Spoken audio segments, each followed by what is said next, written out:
இப்போ நம்ம பார்க்க போகிறது 8th மேக்ஸில் எக்ஸாம்பிள் 4.21 பார்க்க போகிறோம். கொஸ்டின் பார்த்தீங்கன்னா, if 81 student can do a painting on wall of length 448 metre in 56 days. 81 பசங்க சேர்ந்து என்ன பண்ணுறானுங்க, ஸ்டூடெண்ட்ஸ் சேர்ந்து பெயிண்ட் அடிக்கிறானுங்க ஒரு வாலில். அதோட லென்த்து பார்த்தீங்கன்னா 448 மீட்டரு. எவ்வளோ நாளில்? 56 நாளில் பெயிண்ட் அடிக்கிறானுங்க. சரிங்களா? How many students can do the painting on the similar type of wall 160 meter length in 27 days? இப்போ அதே மாதிரி பசங்க கொஞ்சம் பேர் லென்த் பார்த்தீங்கன்னா 160 மீட்டர் பெயிண்ட் அடிக்கிறான் 27 நாளில். அப்போ என்ன கேட்டிருக்கான்னா, எவ்வளோ பசங்க சேர்ந்தா 27 நாளில் 160 மீட்டர் வந்து பெயிண்ட் அடிக்க முடியும்னு கேட்டிருக்கான்.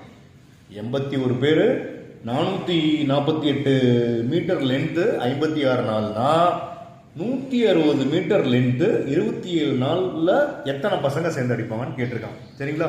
இப்போ கொஸ்டின் எழுதிக்கங்க, சொல்யூஷன் போட்டுக்கோ. P1 equal to 81. 81ங்கிறது என்னது? நம்பர் ஆஃப் ஸ்டூடெண்ட் இல்லைங்களா? D1ங்கிறது என்னது? டேஸ். டேஸ் என்ன கொடுத்துருக்கான்? 56 டேஸ் கொடுத்துருக்கான்.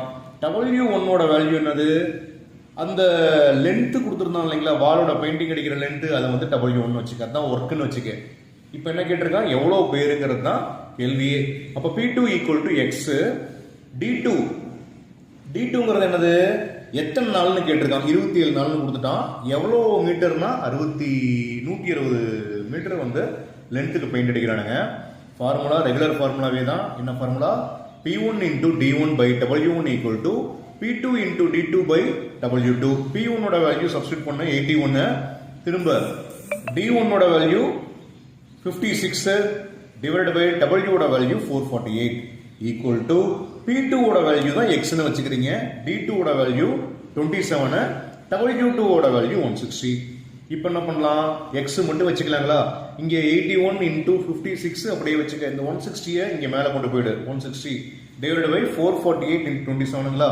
இது ஏதாவது டேபிளில் கேன்சல் பண்ண முடியுமான்னு பாருங்க. இது என்ன பண்ணலாம்? 9 டேபிளில் கேன்சல் பண்ணால் 9 டைம்ஸ், அதே 9 டேபிளில் கேன்சல் பண்ணால் 3 டைம்ஸ், திரும்ப 3 டேபிளில் கேன்சல் பண்ணால் 1 டைம், இதை கேன்சல் பண்ணால் 3 டைம். ரைட்டுங்களா? நெக்ஸ்ட் 2 டேபிளில் கேன்சல் பண்ணலாமா? இது என்ன வரும்? 2 2 4 வருங்களா? இதை கேன்சல் பண்ணால் 80 வருங்களா? நெக்ஸ்ட் மறுபடியும் இதை கேன்சல் பண்ணால் 112 வரும். இதை கேன்சல் பண்ணால் 40, மறுபடியும் கேன்சல் பண்ணால் 5 ஒன்று போயிடுச்சுன்னா 656ங்களா? இதை கேன்சல் பண்ணா 20. இந்த 56ஐயும் கேன்சல் பண்ணிக்க. அப்போ மேலே என்ன இருக்கு? 320 இருக்குங்களா? அப்போ X ஈக்குவல் டு